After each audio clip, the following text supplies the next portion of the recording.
the active nature with which people were interested in knowing my take on this film, I quickly acknowledged and understood that the emotions are at an all-time high regarding the topics that this film focuses on. The movie The Kerala Story, directed by Sudipto Sen, comes at a time where political, cultural and religious discourse and debates have become quite common through films. This has led to most people segregating even reviewers as left-wing or right-wing, dependent on the films that they love or hate. Irrespective of the current environment, I went in for this film with a clean slate and trying to understand whether it effectively tells a gruesome and disturbing story of three women being converted to Islam, a calculated indoctrination to extremism so that the individuals can be used by ISIS for their terrorist activities. The film is loosely based on the events that occurred in the life of Nimisha, her alias being Fatima, who was one of the four girls who traveled to Afghanistan between 2016 and 2018 and is currently languishing in an Afghan jail with her child. The film focuses on three women who join nursing college and slowly and steadily come under the influence of Asifa, played by Sonia Balani, a radical Muslim who teaches them that the only true purpose of life is to embrace Islam. How this relationship that starts presumably with friendship transitions to become a brainwashing and the horrible consequences that the girls have to face forms the storyline of the Kerala Story. As the movie does focus on very sensitive subjects, and I'm sure the comment section is going to be filled with opinions and probably accusations as well, I'm going to focus on several aspects of the storyline and you also do chime in with your thoughts regarding the movie. One is immediately introduced to Adah Sharma as Shalini Unnikrishnan, as she is recounting what exactly happened to her from the time that she got admission in nursing college. Adah is an actor who has always been a hit and a miss regarding her performances, being praiseworthy in movies like 1920 and Hasi To Phasi, but overdoing most of her performances in films and series like Bypass Road and Pati Patni Aur Panga. She really does try in this film in order for us to empathize with her anguish, but I feel like the trauma of this film would have been further heightened and communicated with even more conviction if it had a more capable lead actor. Her expressive eyes do a lot of the talking, but her Hindi with a twang of the Malayalam accent seemed extremely forced rather than organic. What's even worse is that Shalini as a character is portrayed to be the most blissfully unaware adult who does not even have basic knowledge about things surrounding her, and more on that later. I want to mention one thing that has been floating around regarding this film, and that is the exaggerated number of 32,000 girls being converted and joining ISIS, and this number has been the biggest point of debate, almost being used as a central point in an argument for those who oppose the film. And while the number has presumably been removed from the trailer and the makers have stuck to the case of the three women that the movie focuses on, this is a bit confusing as the makers still present the number 32,000 and more in the concluding moments of the film. It still does not deny the fact that the existence of conversions aimed at extremism still exist. The problem was definitely exaggerated by the makers for shock value, and the U-turn has only happened due to the valid arguments people posed against it, but that cannot be the sole reason why you believe that the problem that the movie focuses on simply does not exist, because that would be living in denial. The debate got so obsessed with the number that people forgot that some of the trauma showcased in the film is of real people.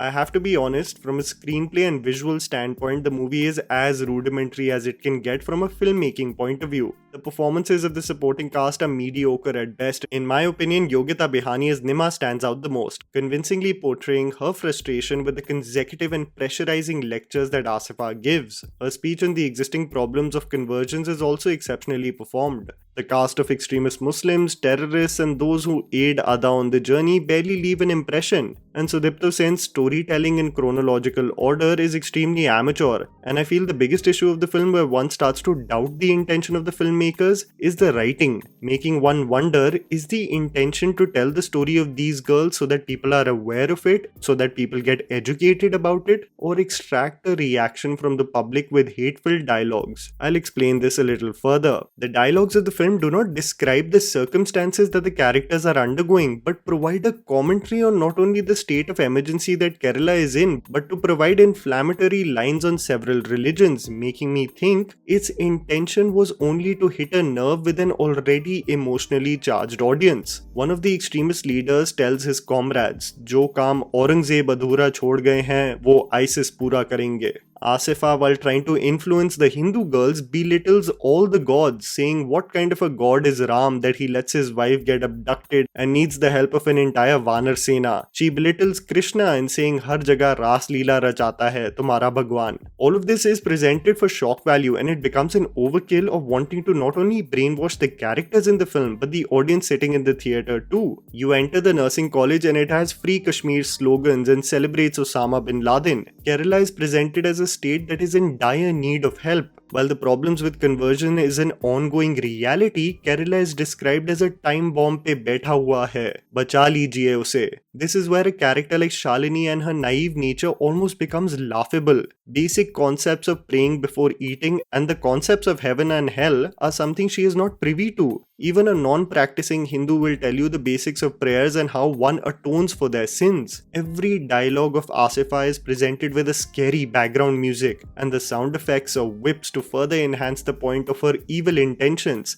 telling the girls they'll burn to death if they don't follow Allah. Amphetamines and meth is circulated like toffees, and the shift of the girls' fascination for Islam comes so abruptly it almost seems like the drugs are doing the conversion. What is true regarding the film and what it convincingly does is that it is definitely not meant for the faint-hearted. The atrocities committed towards the girls is unbearable to sit through, and I understand why the film has got an A certificate, but the dialogues further enhance the point that again makes you think why the act itself was not disturbing enough for the audience. A man rapes a girl and tells her while doing the act that this is not a sin in Islam. A hand of a woman is cut off in ISIS land because she wore lipstick, so this film is definitely not for the squeamish and easily disturbed. While the trauma that the women and the parents undergo is absolutely awful, I wish that the dialogues represented their individual stories better than taking the shape of WhatsApp forwards in groups that obviously have a problem with other religions. Adah blushing and saying hamari bodies ek dusre ko kabul hai kar chuki hain, and Gitanjali mixing cocaine with weed to make a joint are just some of the odd moments in this film. The three women and what they underwent as they were brainwashed and indoctrinated into extremism in Islam was absolutely horrifying. Some of the sequences of this film were painful to sit through. While the performances and screenplay are mediocre at best, I wished for the dialogues to cater to the three women, their stories, and not for the lines to be filled with blasphemous general statements that will charge the audience into believing all people of a particular religion are the same. The nuance to mention the extremist elements being the problem is missing, and a little detailing for the same would have been ideal. The Kerala story is a heartbreaking tale that in my opinion just deserved better storytelling. And that was the video, guys. Write down in the comments below what you thought about the movie. Please don't forget to follow me on Instagram, the handle's right in front of you. Follow me at JammyPants4. Also, please support us by smashing the like button and subscribing to our channel for weekly content ahead. Thank you for watching.